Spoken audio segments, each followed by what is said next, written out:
the courthouse, she had told a reporter, "Subscribe to my OnlyFans." But we need some murder updates. Oh, subscribe to my OF. Like, what? OnlyFans girls who became horrible criminals. In February of 2023, OnlyFans saw approximately 1 billion monthly visits from users worldwide. Okay, it's time to start my OF journey. What do y'all want? Feet, face, nips? What do y'all want? Armpits? I'm with it all. What? 1 billion? Well, why don't y'all just go use Twitter? The website launched in 2016 and is a social and video platform that allows creators to monetize their content via paid subscriptions and tips. In recent years, the London-based platform has become increasingly popular for hosting adult content. Though today, we'll be focusing on the darker side of the site. Welcome to OnlyFans girls who became horrible criminals. Please tell me you're also putting their pictures so I don't have to subscribe to. My bad, they're criminals.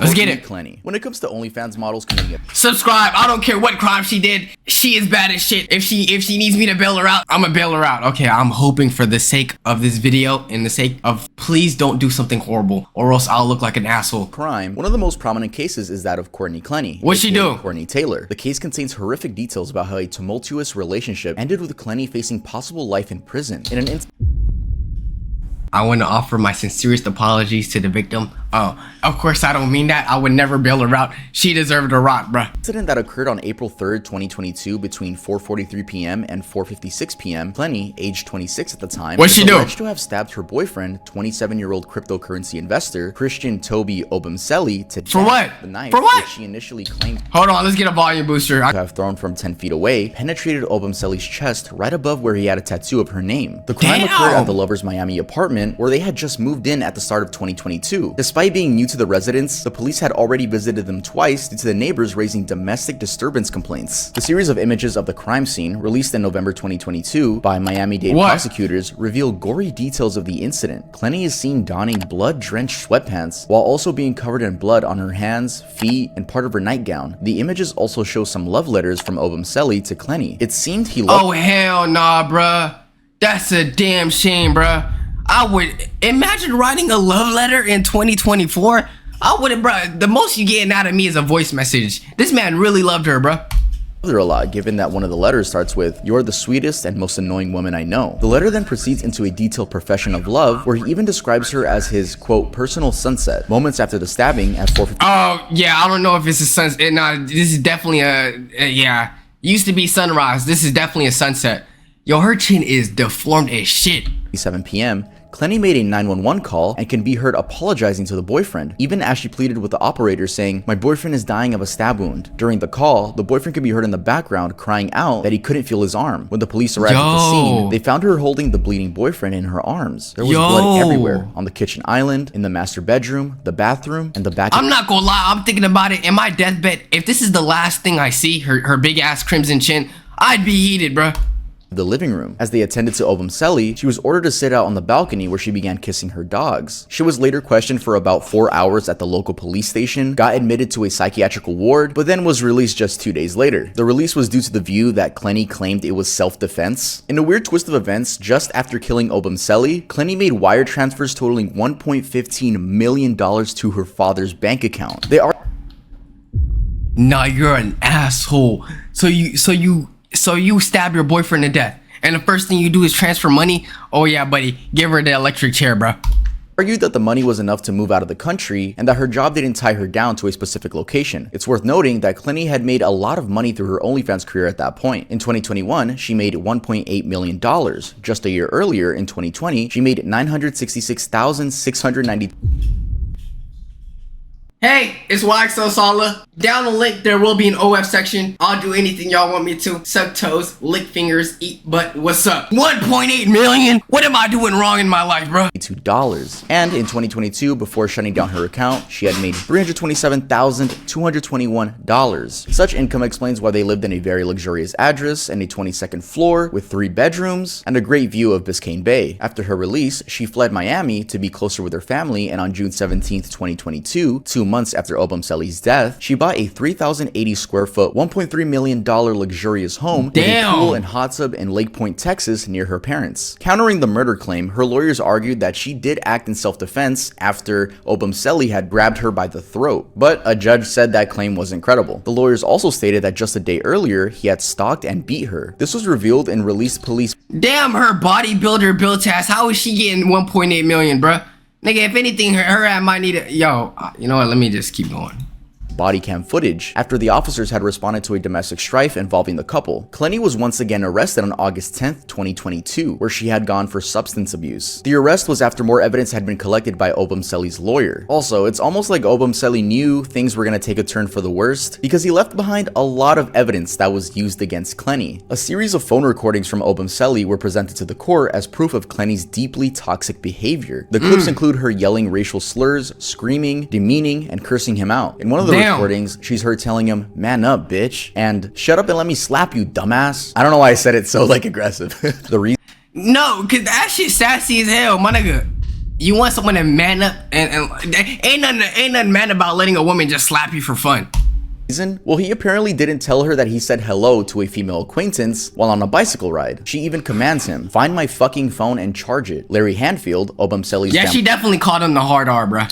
Attorney, said he found the recordings as evidence of someone who is, quote, unhinged and out of control. Further evidence that she was the aggressor is a video of the couple from February 21st, 2022, in their apartment's elevator where she is seen attacking him and trying to pull his hair. Also, in an exchange over the phone, Clenney once told Obumseli, "I actually literally fucking want to kill you," which is, Yeah, I'm not gonna lie, if a girl ever tells me she wants to kill me, even as a joke, that's it. That's it, bro. That's it. I'm not, no, hell nah, bro. He should have took that to heart. Not gonna look too great in court. Clenney now faces second-degree murder for the crime and is awaiting trial in 2023.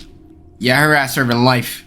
Abigail White. This case focuses on Abigail White, aka Fake Barbie, aka Ew! What? Don't even insinuate that she look like a Barbie, dude. This is, no, bro. How much is she making off of OF? Lewis, a British OnlyFans model who, following a really toxic relationship and a painful breakup, stabbed and killed her boyfriend, Bradley Lewis, on March 25th, 2021. Before we look into the highly contrasting upbringings of these two lovers, let's dive straight into what happened on that specific day that Bradley died. Early in the day, Abigail and Okay, yo, maybe you should have... Maybe you should have showed any other picture. Maybe this wasn't the best picture to portray of both of them. You know what? I digress. Let's keep going. Bradley met in a public park, with the meeting having been summoned by Bradley, who had resolved that he no longer wanted to be with Abigail. He informed her of the decision and she was enraged. She clearly didn't take kindly to the news. However, yeah, I mean, shit, she hella charmed. I wouldn't want to be with her either, bruh. Despite the breakup, moments after 5 p.m., the couple, together with Abigail's friends, were captured by a surveillance camera going into the Horseshoe Pub and then proceeding to the beer garden area. As they began partying, Abigail started acting weird. She was angry, short-tempered, and caused problems with other customers. This is probably the influence of mixing a line of coke and alcohol, and also the pain of the decision that Bradley made earlier at the park. You know, she got broken up with. And Bradley wasn't doing so well himself. A man found him crying in the men's bathroom, claiming that he was scared of Abigail and didn't know what to do. And he also thought that if he left, she would take her own life. I'm guessing she had a history of claiming. I'm sorry. If it's either between me or you, who about to live? Nigga, I'm choosing myself. Nigga, I'm leaving. To do that. It was clearly a messy situation, and the evening, already riddled with chaos, got even worse. Abigail got into a fight with one of the customers. She slapped him and he slapped her back, causing her to fall. She then walked back to Bradley, took his drink from him, and threw it in his face because he didn't defend her. She also spat in the face of a friend who told her to stop bullying Bradley. Maybe tired of the chaos, they all wanted to go home, and so at around 7:50 p.m., Alfie, a mutual friend of the couple, gave them a ride. They argued all the way back, and on arrival, as Abigail stormed into the house, Bradley, who had hung back for a bit, said to Alfie, "I'm dead when I get home." Barely 20 minutes after Alfie departed, damn, bro, this nigga really knows the future. Holy shit, that sucks, bro. I'm not gonna lie, these men are better than me. As soon as I find out a girl does OF, you're not for me, pal. At 8:10 p.m., emergency services got called by a neighbor, Mrs. Kundi. Mrs. Kundi had already responded to a scream from Abigail, and on entering the house, she had found Bradley lying on the kitchen floor with blood covering the hallway and living room. A knife was also on the radiator. Damn. Abigail claimed that Bradley had stabbed himself after a heated argument. A story that... Oh yeah, I hate this girl so much. Yeah, let me just stab myself and let me leave you perfectly, you know, away. How that makes sense? If I'm arguing with someone, if my anger is out on you, not myself, nigga. police didn't believe. Unfortunately, Bradley was pronounced dead at 1:30 a.m. The knife had penetrated What? She built like Wendy Williams, bruh. his heart. Alright, now let's go back to their childhood backstories. Bradley was a gentle soul all the way from childhood. He grew up in a loving home, with his childhood football manager saying he was one of the nicest kids you could ever meet. And on the other hand, Abigail grew up in an unstable... Yo, bruh, you see, this is the problem, bruh. Leave girls like this to the plastic swamp monsters, bro. Alright? We don't need, no, why her chin look like, I've never seen a flatter chin in my life, bruh. What, this shit look like a bat, like it look like a bird or some shit. I don't, this home. Well, aged just 4 years, her parents split up due to domestic violence. Even worse, her stepdad, who came into her life thereafter, was physically abusive towards her, so she ended up in foster care. All along, she had behavioral problems in school, and due to mental and emotional instability, she got prescribed antidepressants at just 13 years old. Abigail's path ended up with her doing OnlyFans, where, despite a good start, me with his homeboy when I find out he cheats. As long as you don't murder him, bro. Making £60,000 in the first year, her popularity dwindled, leading to an income of about £12,000 a year later. She, however, managed to survive by relying on Bradley's income. The two had been an item for a while, since they dated from back when Bradley was just 16 years old. They even had 3 children together. However, their relationship, which Abigail... Wait! You gonna kill someone knowing you have 3 children with them? Nigga, you are heartless. Termed very rough and controlling, was mostly turbulent with allegations of cheating. This is well evident given they had a 4th child that wasn't Bradley's. Following the death, Abigail pleaded guilty to manslaughter. She refused to take full responsibility despite the amount of evidence against her. Phone records, for instance, revealed that she had sent hundreds of threatening messages to Bradley. One message from February 7th, 2021 read, "I swear to God, I will stab you." There was also... You're bragging about getting groomed? Either way, that's crazy. Also a damning voice recording where Abigail told a friend that Bradley could only tell the truth when she, quote, beat the fucking daylights out of him. Obviously, I have no limit when I get angry, and like obviously he said that I need help with that because people are generally saying to me, one of you are going to end up dead, like, and I fully believe that I'm quite capable of killing him if... So why'd you remain with him? He hurts me again, or I'm gonna end up being in prison. But I don't believe a word that comes out of that boy's mouth. I have to beat the living daylights out of him for him to tell me the truth, and he still don't tell me the truth. Wait, is divorce like out of the equation? I don't understand why people are so quick to murder someone. Like, imagine how much hate you have to have in your heart to be like, I'm gonna kill you. Like, that's never even, like, even with my worst enemies in real life, I've never once thought to myself, I just wish I could just put a knife through. Like, you know, it's so stupid. I'm gonna kill him.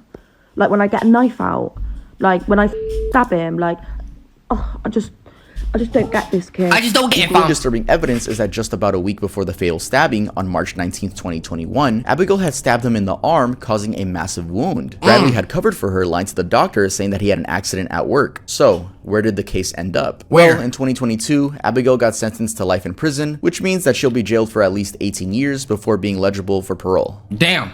Genie Exum. Womp womp. 2 cases we just talked about have something in common, that being that they stabbed someone to death. And I don't know why that's I don't want to say popular, but kind of popular way that OnlyFans criminals have killed people. I don't know, I really don't know how else to say it, but... Okay, if there's one thing I could recommend, if you ever date a girl that has an OF, please do not give her any knives, okay?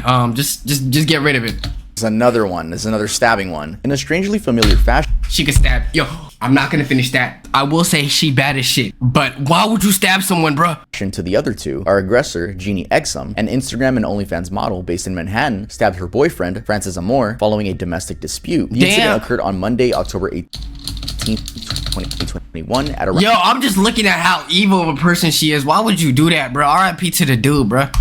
Around 6:45 p.m. at their luxurious apartment. They lived at 10th Avenue, Hudson Yards, Midtown in New York City. The couple had been in a heated argument before Exum took a knife and stabbed Amor. At the time, Exum was 22 while Amor was 30 years old. After being stabbed, Amor staggered into the apartment's lobby where bro, hella handsome. No homo type shit. Doorman noticed him and made a 911 call. Both the NYPD and EMS responded to the call, arriving at the location shortly after. He was taken to the NYC Health and Hospital Bellevue and remained in stable condition. Exum had stabbed them both in the arm and the back. And luckily, Amor, who went by the name Bo Baby Boy Pajules, suffered non-life-threatening injuries. Following the incident, Exum appeared in the New York criminal court where she was charged with a Class D felony, assault with the intent to cause physical injury along with a weapon. Interestingly, she didn't even seem fazed by the incident, since she even took a photo where she was smirking next to an NYPD detective. She posted it on her stories and captioned it, "They took my phone, y'all. I'm on the trap right now. And now they don't stop me and I get locked up." She said Akon's locked up as the, the Instagram music. Nah, I'm not gonna lie, that's insensitive as hell. I ain't gonna lie, bruh. And you know what's the sad reality? She probably knows like 10 people that will probably bail her out, bruh.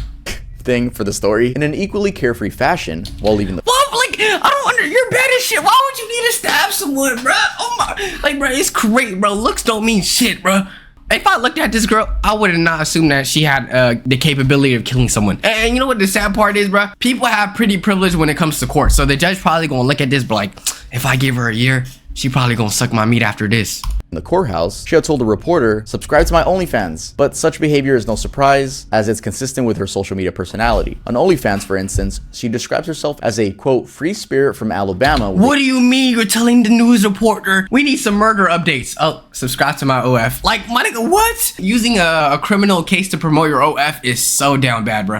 A loudmouth and dirty mind. The free spirit ideology is probably why she was so popular both on Instagram and OnlyFans. On OnlyFans, she had been charging $20 per subscription, but she put a 50% sale to thousands of her fans. On Instagram, where she often posted lewd photos of herself, she had 35,000 followers and gained 10,000 more following the stabbing incident. How lewd were the photos? Well, just a month before the incident, she had garnered a lot of followers after posting a photo where she flashed her breasts in front of an NYPD car with the I was just doing my research real quick. Yo, bruh, she's crazy, bruh. What's good, Her following has grown significantly in the last 2 years, as she currently has over 293,000 Instagram followers and about 641,000 likes on her over 1,600 posts on OnlyFans. Getting more popular after stabbing someone is probably the worst thing. Imagine being the boyfriend in that situation. Her whole life about to come to an end. Next thing you know, she's more popular. Exum, while not having a criminal record at the time, was however not new to violent behavior. In October 2018, while living with her cousin in Phoenix, Alabama, in a fight over money, she hit her with a liquor bottle on the head, knocking her to the ground. Her cousin, Marlo, never pressed charges despite suffering facial bruises, cuts on the arms, a ripped nail, and a death threat. So did Exum I'm pressing charges. Get sentenced for her boyfriend's stabbing? Well, just like her cousin, her boyfriend ended up dropping the charges against her. She was in jail for just a night. Later, in an interview with Barstool Sports, she said that in hindsight, the situation was more serious than she had thought, and she learned her lesson. Celina Powell. Some people get in trouble to gain clout, and clout is a good way to stay relevant. One such person is Celina Powell, a Miami-based OnlyFans Yo, that car looks nice, chat. model, who has built herself a reputation as a, quote, black widow for making claims about her alleged sexual escapades with rappers. There's a lot to talk about with her criminal past. Yep, I admit it. We slept together. So what? Can we please back off me now? But let's just start with the most recent one. In 2021, Powell was arrested and charged with habitually driving on a suspended license. The arrest was made on Monday, March 8th, 2021 in Miami after she was caught making a right turn without using the blinker. The police were actually willing to let her go with a warning, but then they proceeded to arrest her after discovering she was driving with a suspended license. She was taken to jail, and in a classic I don't care fashion, the next day, on Tuesday morning, she tweeted, "I went to jail again, LMFAO." Her license had been previously revoked in Colorado. Why was it revoked, you may ask? Well, unsurprisingly, it was because she had been a traffic offender in that state. Traffic violations aside, a year earlier in May of 2020, she'd been involved in an altercation with Tory Lanez over claims that she had messaged him on Instagram and made fun of his hairline. As bizarre. But was she lying though? Dude, you can't even be mad at her, bruh. Sala, stop talking about hairlines. Not as bad as yours. As that sounds, it led to a police incident report after Powell claimed that Lanez, together with his rumored girlfriend, Kaylin Garcia, had accosted her at the Miami condos where they all stayed and caused her physical harm. It's also very evident that controversy is in her nature, given that before the Tory Lanez incident, she had made several false claims against other individuals for clout. Among the most controversial stories was when, in May 2018, she appeared on DJ Academic's stream and confessed that she lied about being pregnant with Offset's child for a whole 9 months. In the interview, she said, "Once again, there's no baby. Get over it. Suck my dick." She also lied about being Hold on, I'll do that. Wait. Obviously, that means she doesn't have one. Like, I just wanted to sleep with. My bad. Paid $50,000 by Offset to get an abortion. Powell has also been arrested many times before. On December 29, 2018, for instance, she got arrested for different crimes after bounty hunters caught up with her at a hookah lounge in Colorado. The crimes included shoplifting, evading the police, and traffic infractions. She had outstanding bonds worth of $61,000. Damn! Also, in June 2022, she was arrested for violating probation terms. She had been mandated alcohol and drug tests by the court after a 2015 arrest, where she was a getaway driver in a theft. Surprisingly though, she got released in July of 2022. She was, however, arrested again. Her mugshot not that bad, but on May 1st, 2022, for skipping a court date among other violations, and got sentenced to 2 years in prison. Her court documents show that she was eligible for parole on March 24th, 2023. Anyways, YouTube, that does include OnlyFans girls who became horrible criminals. Think about that next time you date a OF girl or not. I don't know. Join us on Discord, catch us on Twitch, all that good stuff, man. Rockstar for life. Love y'all, and peace.